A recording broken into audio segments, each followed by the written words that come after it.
There was a time when the only way the Rhodesian Air Force would have carried Robert Mugabe was bound and handcuffed to the floor. Today, the same white pilots fly for the Zimbabwe Air Force, and the man they carry is now called Prime Minister. In the war that ended last year, this was guerrilla country, the heartland of Mugabe's support. For Mugabe, this place has a personal significance. It was here that he fled in 1975 on his way to lead the war from Mozambique. Greeting him today are many of the people who hid him from the White Army and helped smuggle him across the border. With him too is one of his most trusted wartime followers, Maurice Nyagumbo.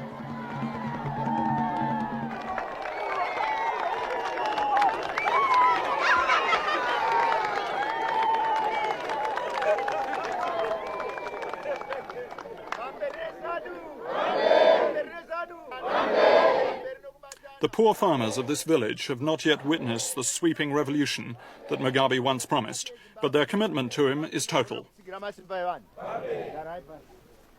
Mugabe spoke to them about the shared suffering of the past.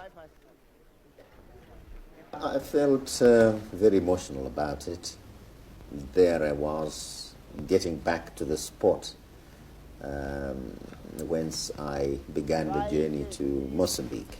I was completing, as it were, a cycle, which started with my going on a campaign to organize a struggle against the regime, and now was ending with my return after a triumph. It was therefore a kind of triumphant march, concluding the war, as it were. Viva Prime Minister Mugabe! Viva! The revolutionary leaders from the war are now MPs in a kind of African Westminster. For a year now, the public debates in this chamber have been a symbol of Robert Mugabe's promise that change will be gradual, that reconciliation is his aim. Reconciliation is the outward face of the Mugabe government, and in many ways the degree of coexistence is remarkable. There are many revolutionary leaders who started out as jailbirds before becoming ministers with expensive limousines. But where else in the world would a man who spent 20 years behind bars come back to his old prison and find his old jailers still in charge? So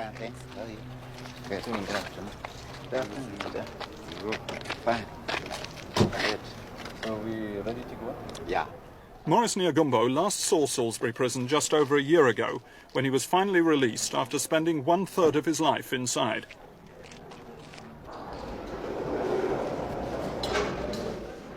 Today he is Minister of Mines and is ushered politely through gates that were once firmly closed on him. Leading the way, the Director of Prisons, Alex Hall, who was responsible for guarding thousands of guerrillas in the war. Maurice Nyagumbo was one of the small elite, the dozen or so nationalist leaders who defied the Smith regime and used their time behind bars to build the political party that could make a revolution. In cell blocks like this one, some of the nationalists almost lost hope, as their imprisonment dragged on for years, sometimes decades. This was my cell. As you are seeing, there are 3 cells at this side. That one was Prime Minister's cell, and this one was Mr. Ngala's cell. The 3 of us, would have this enclosure here as our exercise yard, and that was all for us. Well, mainly we used to play drafts, an indoor game, and what else? Cards, I think.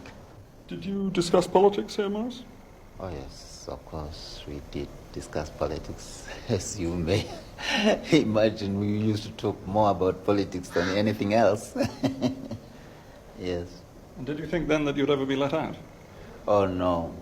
To ourselves, it was, of course, we were the starters of the struggle and we were going to die before we got anything, and that's what, that was all about. You see, this is what you used to think about. The prison routine goes on much as always, except that the convicts are criminals, not freedom fighters. For 12 years, the current Prime Minister of Zimbabwe saw the world through metal bars. Today, Maurice Nyagumbo walks alongside his former jailer, prison officer Albert Stein. In this block, the minister endured solitary confinement in a pitch-black cell. From there, he could hear the screams as guerrillas sentenced to death were taken to be hanged. On these gallows, hundreds of Africans, including many teenagers, were executed for joining or helping the resistance movement. At one time, Maurice himself was told he would be hanged.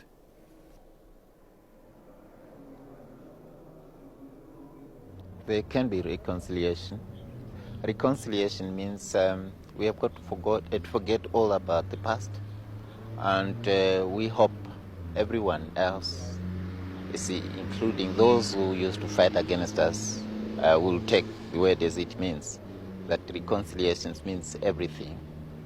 We forget about the past and start afresh to build our new country. But should there be anyone who doesn't believe in what we are doing, then of course that one will find himself at a fault. In trouble? Yes. Yes. He'll find himself in trouble. In the words of a Matabele song, they are still waiting for their share of freedom. For when the vote in last year's election split on tribal lines, Mugabe, the Shona leader, became Prime Minister, and the Matabele, the minority, came nowhere. Today in Bulawayo, there's real apprehension about the future.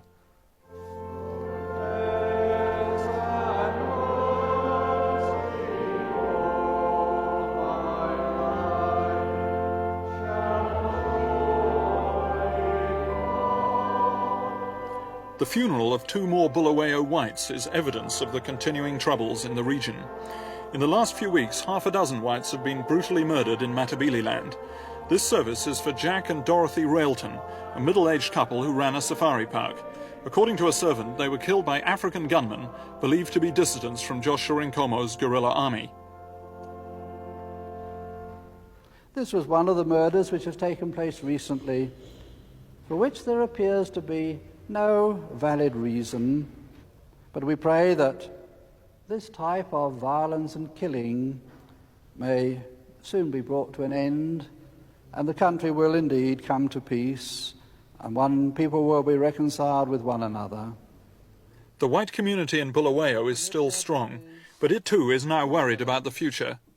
Ashes to ashes, dust to dust. Many whites believe that law and order in Matabele land is in danger of breaking down. Through our Lord Jesus Christ, to whom be glory for ever and ever. Amen. Every day, the Magistrates' Court in Bulawayo sees more evidence of a rising tide of lawlessness. The most frequent crime is armed robbery, and every morning the accused, often former guerrillas, turn up in the dock. The magistrate hasn't changed, and nor have his sweeping powers, which still theoretically include the death penalty. Please, Your Worship, to consider the matters of Colin Cox, Elias Ndlovu, Justin Chuma, Lazarus Matema, and Gibson Yandore.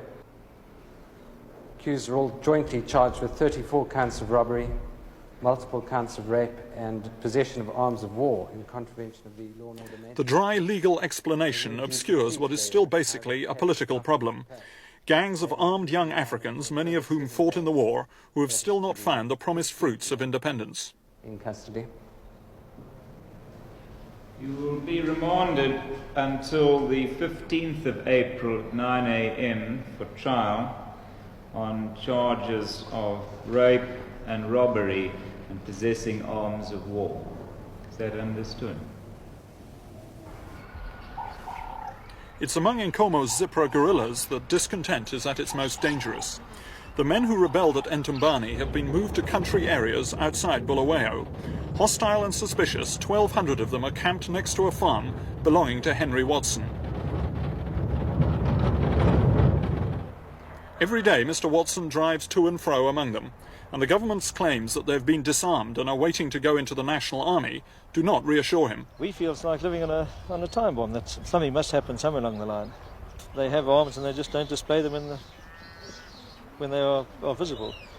They're supposed, of course, to be integrated into the National Army, but they don't seem to show any great enthusiasm for it. I mean, what is in fact the situation? At the moment, I don't know, except that we were told at one time about 2 weeks ago that they were going to be moved into town away from Bulawayo, and a large number of trucks actually arrived out on our bridge, which is 1 kilometre away from the camp. But then they turned around and went back to Bulawayo. They didn't take them in, and the people in the camp said that they had received no orders. This was the commander, David, said that he had received no actual orders to leave. But it's very unclear, isn't it, who exactly he takes his orders from, because theoretically he's supposed to take it from the National Army, but in fact they seem to be obeying just their ZIPRA commanders. This is what it appears to be. You know, we don't know. All he said was that he had not received any orders to move, so he couldn't move. He had to maintain his position. The Watsons are also trying to maintain their position. Every night, young Gary Watson counts sheep to make sure that none have gone missing. How do you feel about your own future as a white farmer in this country? I hope that the country will become peaceful and we can remain here and make a go of our farm that we've battled all these years to build up. Do you believe it will? Lately I've had my doubts. Up until then there was no doubt. During the war years that was fine. We thought this would come to an end and then everything would be peaceful and whatnot. But now with the murders that are going on in the farming community, it's hard to know whether it's going to be your turn next, that they're going to try and get a few shillings for the sake of your life. So really that feeling of confidence which you had almost throughout the war is just slightly evaporating. You're right, yes. There's certainly less of feeling of security now than we had before, even although then it was a more dangerous situation as such.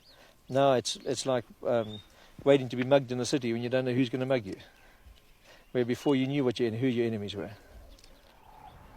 It's in the beautiful countryside around the Gwai River that Prime Minister Robert Mugabe's government is facing its real test in taking charge of Matabele land. Camped around a disused mine are more than 5,000 heavily armed ZIPRA guerrillas, the hardcore of what was once Joshua Nkomo's army. This is their last stronghold. The soldiers don't like journalists, so we filmed them secretly as they turned us away at the gate of the camp. It's these men that Robert Mugabe must disarm if he is to achieve full power. So far, they've rejected all attempts to take away their guns. Even Nkomo says he can't control them.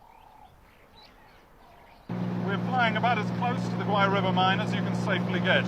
The guerrillas dug in down there have told all pilots to stay at least 10 miles away from their positions, and we're flying at about half that distance. Down below are more than 5,000 men, armed with everything from heavy machine guns to Soviet anti-aircraft missiles. It's a natural fortress defying Mugabe's government. I spoke to a white army officer who asked that his identity be concealed. He believes that ZIPRA are prepared to fight. Right.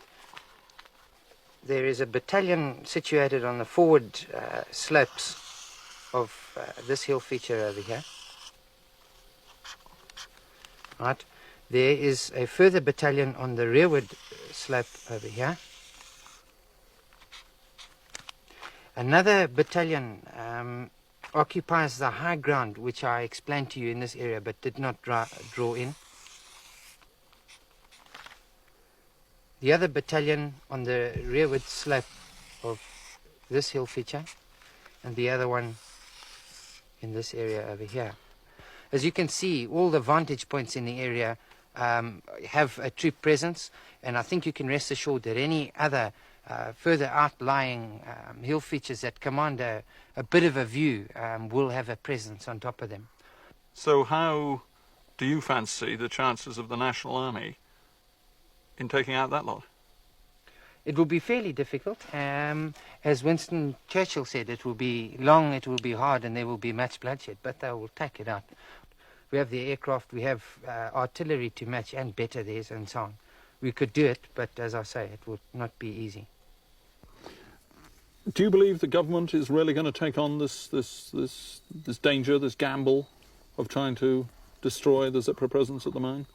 Well, I would say that it is almost definitely a very big thorn in the Prime Minister's side, and probably very high on his list of priorities to take the sword out of the Matabele people's hand, if you like. So you're really laying the blame pretty fairly and squarely on Prime Minister Robert Mugabe's government? Yeah, of course, completely, right on his shoulders. Proportionally, all right, we'll say that he has got the majority, but there are still a hell of a lot of Matabele people in this country. Too many to turn a blind eye to. And if he continues to turn a blind eye, well, I think that turning his back on it is going to end up with a boot up his backside. I don't know about that. I don't think anybody is prepared to fight, really. The leadership are all prepared that disarmament be completed and be completed fully.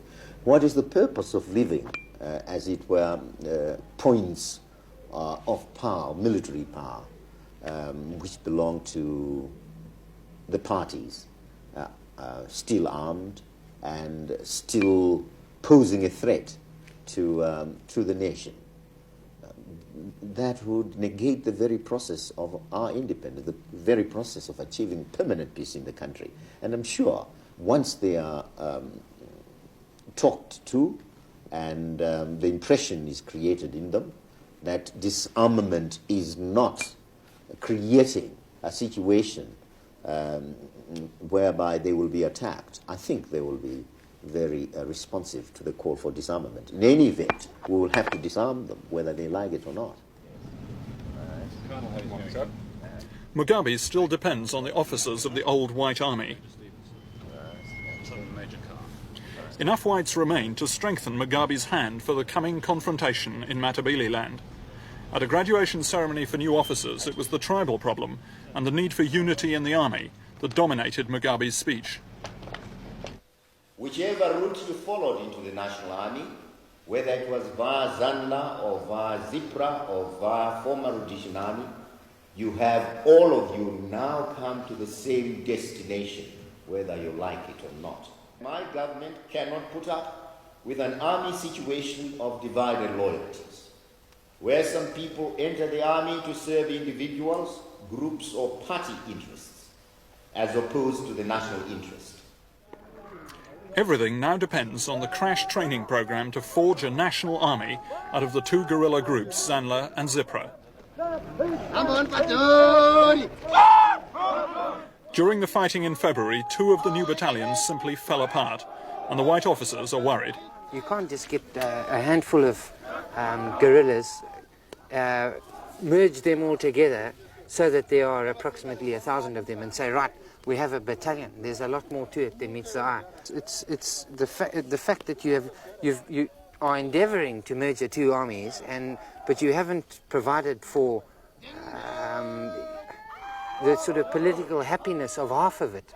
So one side is perfectly happy, the other side is not happy because they're not represented. That's what it all revolves around. So I can tell you that they are certainly substandard. Yeah, most definitely substandard.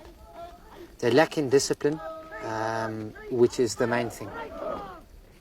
What kind of army is it going to be then when there are 60,000 of them? I would say that your guess is as good as mine. I would say that they have to stabilize the political situation, cater for the Matabele people, and then we can start looking at a national army. Our informant's worries are widely shared among the officers of the National Army. Even the British officers helping with the training apparently have their doubts.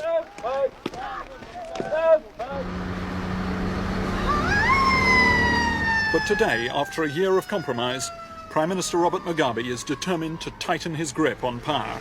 The screaming motorcycle escort that takes him everywhere he goes is the symbol of the style of leadership he desires.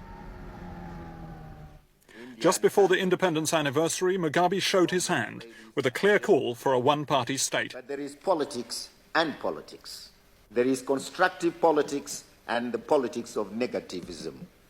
The politics of negativism, as contrasted to constructive criticism, have no place in a young country such as ours.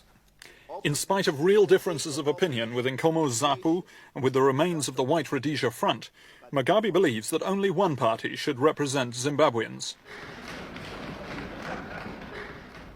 And the concept of setting up a party merely to oppose and not to assist a government in being to govern on a national basis is repugnant to me. Not that I'm anti-democratic principles, but rather that I cherish the principle of national unity, that where the people have achieved independence like we have done, and their main concern is really with achieving peace, getting their people to work together nationally, and embarking on programs of development where everybody's effort is required. My view is that it's a luxury to indulge in politics of opposition.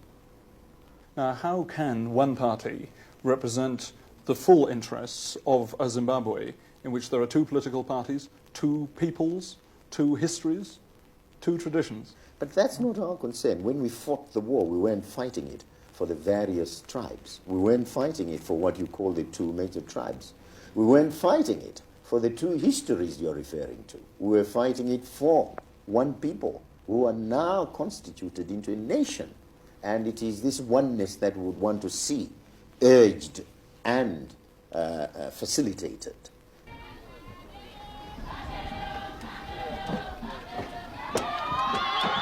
Mugabe himself is a man who now wears his power with confidence, proud of his first year's achievements. What we have managed to achieve over the few months we have been in government has been quite spectacular. We have moved events from a war situation to a situation of relative peace, a peace that one never thought we could achieve at this stage of our independence. We are determined that there shall be peace, that there shall be national unity, that there shall be reconciliation, and on the basis of those principles, we hope to carry out our programs of development in the interests of our people as a whole.